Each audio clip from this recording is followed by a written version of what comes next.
history once again being made here in the NASCAR Cup Series.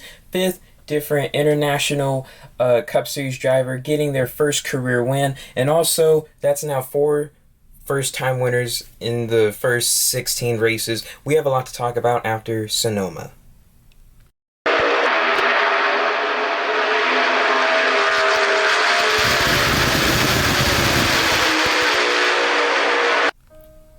Hey guys, NASCAR Mobile 48 back again, back to another episode of NRR. In today's video, we're going to be reviewing the 2022 Toyota Mart 350 from the Sonoma Raceway, or Infineon. And just to sum it up, this was a pretty decent race. Sonoma is a pretty decent track. It's not the best road course we have. I mean, even I'd say that the Roval is better than Sonoma. Sonoma's always been one of those mid tracks and stuff, so that's just in my opinion, but it still was a pretty decent race. I didn't really watch that much. I watched the beginning of stage 1, and then I came back and watched the rest of the race at the ending of stage 2. I had to go do something, and I watched the entire final stage, saw the things that happened and stuff, and just have to say this race was pretty decent in my opinion. A lot of things happening, and we have our first time winner. So before we go ahead and begin, we're going to take a look what we're going to be doing. We're going to review our top 10. We're going to rate the race. We don't have the biggest story of the race this week, so crossing that out, we're going to look at our drivers of the day and then ending it off from there. So let's go ahead and dive on into this video. Finishing first was Daniel Suarez. Daniel Suarez finally does it, getting his first career win here in Sonoma. He's also the first international driver to win in the Cup Series since Marcus Ambrose did in 2012 at Watkins Glen. Also, he's the 5th international Cup Series winner in NASCAR history. And also, Trackhouse is now 2 for 2 on the road courses. Chastain got his first win at Coda, and now now Suarez gets his first win at Sonoma. So guys, just want to say, Trackhouse, they're a force to be reckoned with when it comes to the road courses. So watch out for the next road course, which I believe is Road America for 4th of July weekend. Watch out for these Trackhouse cars to show up and make something happen, because what Suarez a year ago at Road America, he was out of the race pretty early, and he wasn't really good on the road course for the rest of the season, but looks like times are changing now with this new next-gen car and how Trackhouse has developed. And also, this is the first one for the 99 cars since Sonoma back in 2014, where Carl Edwards got that last win for the 99 car until Suarez got the win today. So really cool reminiscent right there. So congrats to Daniel Suarez and the 99 team. He led the most laps today, most laps he's ever led in a Cup Series race. He's came oh so close to winning throughout the season. I mean, I go back to Charlotte where he was very close, had one of the strongest cars, but then just kind of messed up in the final stage and took himself out and stuff. So that did suck, but it's really cool to see him and all the Daniels amigos out there, Justin Marks, everyone's so happy for Daniel Suarez. Trackhouse now has 2 winners on their team, and hopefully the momentum can keep going up for Daniel Suarez, because they've been on the rise in the last couple of races. So hopefully their rise can continue going into Nashville in a couple weeks. Finishing the runner-up was Chris Buescher. Also, what a day for Chris Buescher. Actually, just what a 3 weeks for Chris Buescher. In the Coke 600, he mysteriously flipped after hitting something in the turf. And then, of course, last week he was out of the race due to COVID, and Zane Smith filled in for him and finished in the top 20. And now Chris Buescher comes back and has a really good run. And Chris Buescher's not really that much of a road course driver in my opinion, but he is very underrated in my opinion. He was having a really good race, and I believe apparently it was in stage 2. Buescher had a penalty for I think something with the fuel canister and stuff, but they said at the beginning of stage 3 that penalty was revoked, so he kept his position, so that was good for him. And he was really on the move, but just was not enough for him to catch Daniel Suarez. But really good day for Chris Buescher. This is his first top 5 finish of the season, but also his first top 10 since Dover back in early May. So really good finish for the 17 team. They're just looking for more to get their first win of the season so they can push their way into the playoffs. Finishing 3rd was Michael Mcdowell. Another driver having a nice standout performance was Michael Mcdowell. Really all weekend long. I mean, he was really fast in practice, qualified 4th in this race, and he was really running in the top 10 for most of the day. He was really having a consistent day. Just wasn't enough, didn't have that much speed to catch like the 17 or the 99, but surprisingly, they were holding out the 4 car Kevin Harvick, so that's a good achievement. Also, this is his first top 5 finish since Talladega Spring last year when Keselowski won that race, so really cool to see him get back inside the top 5. Really cool for him indeed. So a nice solid finish for Michael Mcdowell and the 34 team. They're still trying to see if they can get that win and push their way into the playoffs. They have Road America coming up in a few weeks, so that could be a nice track for him to get a win there. Finishing in fourth was Kevin Harvick. Coincidence? I don't think so. But anyway, finishing in fourth was Harvick. Harvick, surprisingly, I thought he would finish worse, but he was pretty good in my opinion. Started 23rd, which wasn't really that good, but he moved his way up into the top 10. He was actually having a nice surprising run. Well, mostly because he had like some drivers kind of take themselves out of contention. Like Chase Elliott had an issue, Larson had an issue, and a few other drivers had some penalties and stuff. But Harvick made his way up into fourth, so really good finish for him in the 4 team, and just a really good point today because like some other drivers like I mentioned before, Reddick and Jones, they had some issues today. So that's really good for Kevin Harvick in the 4 team, trying to keep their position in the playoffs in the top 16. And so a really nice finish for them overall. And Sonoma's not really one of his best tracks. I mean, he won here back in 2017, but that was kind of it. But still a nice consistent finish for Harvick in the 4 team.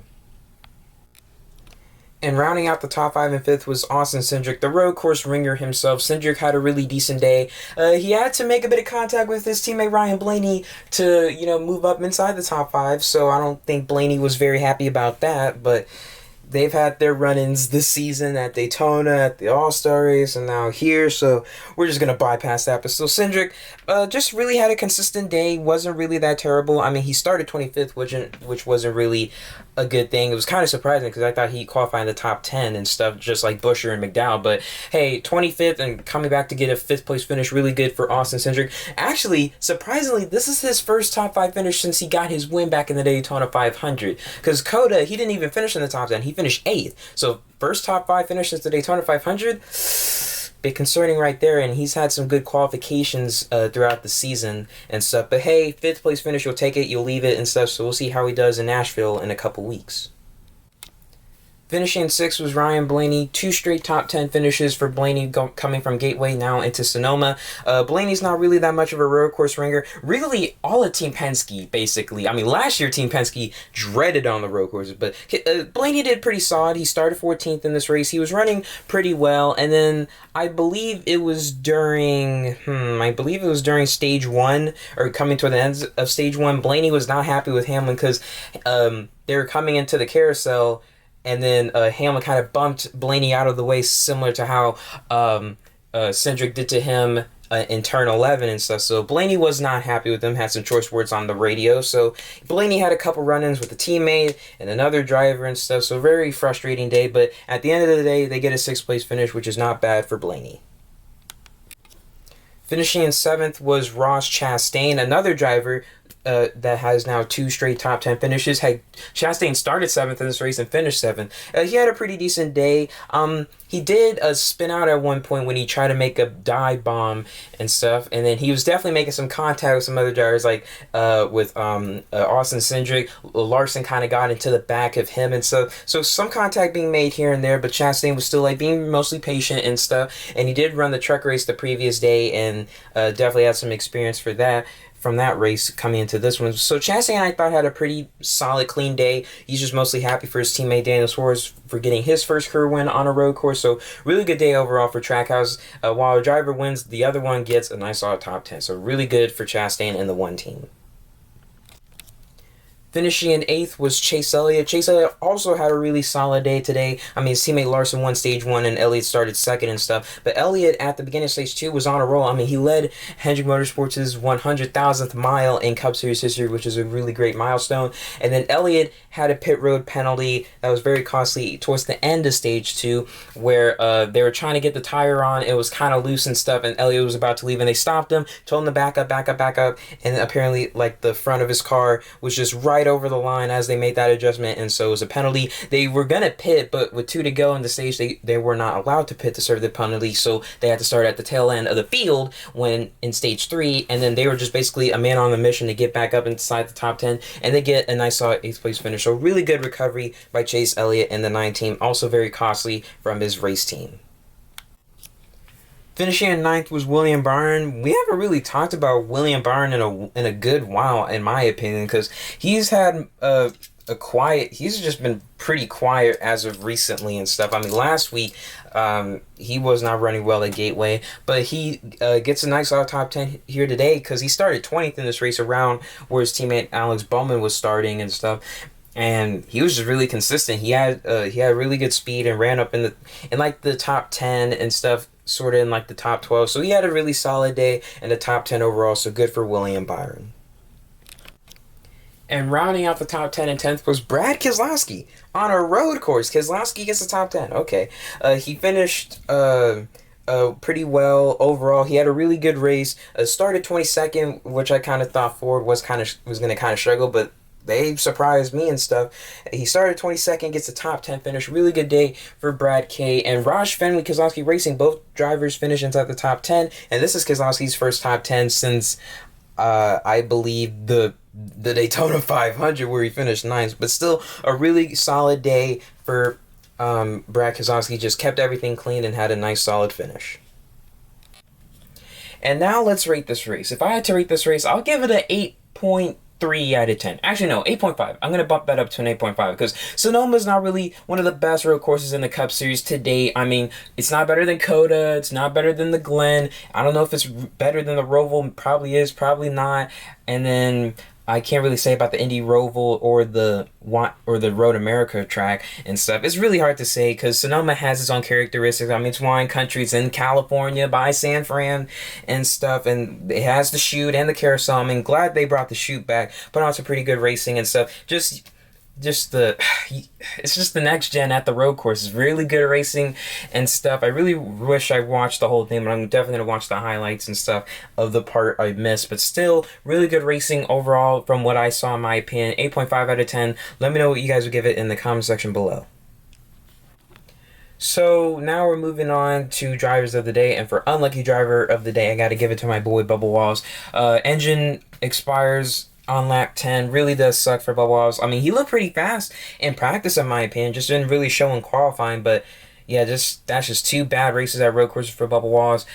He had a tire go off at Coda and now engine blown at Sonoma. So really stuff out of his control. So hopefully the team can fix that. Heck, they need to rebrand the 2311 team. I mean, just the 23 team, because I don't know what's going on behind the scenes right there. Hopefully we don't see this at Road America. Now, I would have said A.J. Allmendinger as another driver of the day for bad luck and stuff, but I decided to put Bubba Wallace first because, like, A.J. Allmendinger, I don't know. He's a road course ringer, but he just sucks at Sonoma. I just want to say, in my opinion, because in his Sonoma career, he only has 2 top 10s, and he doesn't have a top 5. Like, literally. I mean, like, if we look at his last 5 races at Sonoma, not counting today, he started second, first, second, fifth. His finishes, he starts second, finished 37th. Started first, finished 37th. Started second, finished 14th. Started fifth, finished 35th. Started fifth, finished 38th. And heck, he had a power steering issue at first, and he was starting to march his way inside the top 10. But then he spun out when we thought the caution would come out and stuff, and instead, A.J. Allmendinger settles for 19th. So it does suck that Allmendinger just cannot get it at Sonoma. This is his worst road course in his career. And now for comeback driver of the day, I got to give it to Chase Elliott. I mean, they had that costly penalty at the end of stage 2 where they could have gotten some stage points and stuff. And then turns out at the end, just a penalty. So it does suck for them. But they're able to rebound to get a top 10 finish. So nice rebound. Even though they knew that they were out of winning contention, they were still not out of contention to get a top 10. So really solid finish for the 9 team right there and stuff. So really good finish for them. Now for underdog driver of the day, gotta give it to my boy Chris Buescher. Had a nice solid run. I did not expect him to qualify so well and finish so well. Just really good for him. I mean, literally, that penalty that they were assigned with at the end of stage 2 really could have cost him that and stuff, but good thing it was revoked and reviewed by NASCAR officials, so really good right there. We did not want any controversy and stuff, so a nice solid second place finish. But I would also kind of count him for comeback driver of the day because of the last 3 weeks, like I said earlier. Flips at Charlotte, gets COVID and replaced by Zane Smith for a race, and then he comes back to finish second. So really good, crazy 3 weeks for Chris Buescher and stuff, but still a nice solid finish for him. And then for overall driver of the day, gotta give it to Daniel Suarez. Led the most laps, had a really good day. He was all calm, cool, collected. Did not have any stress put upon him with the 17 car. Knew what was the limitation for him to not really overwork his tires and stuff. And he was just very consistent. Really good day, really good performance. Career race for Daniel Suarez in the 99 team. Hopefully we can see him victory lane pretty soon once again. And so that will do it for today. So guys, thank you guys so much for watching. Please like, comment, share, subscribe. I'm not sure if I'll make a video while NASCAR is off because there's no race next weekend, but I'm most likely probably gonna make a video. I just got to think of a idea, because I had an idea for a while, but I'm not sure if I'm gonna do it. So I'll see what I can do. But if you guys want to check out my gaming channel, NASCAR Gaming 48, link will be down in the description below. I should be uploading a video up there tomorrow, so make sure you guys subscribe. Link in the description. Want to check out my Instagram, link will also be down in the description, and subscribe to this channel. Really appreciate you guys. The views have been up recently on the review video, so I do really appreciate it. But yeah, that's gonna do it for this one. Last race for Fox. Unfortunately, Boyer was not in the booth. He had some personal issues to assign to, but still a really good race and stuff. So we'll see what NBC and USA Network can do for their coverage in the next couple weeks and for the rest of the season. So should be fun. Playoffs are getting tight. Cannot wait for it to watch it as a fan. So see you guys in the next one. Have a great rest of your day. This is NASCAR Mobile 48. Peace out.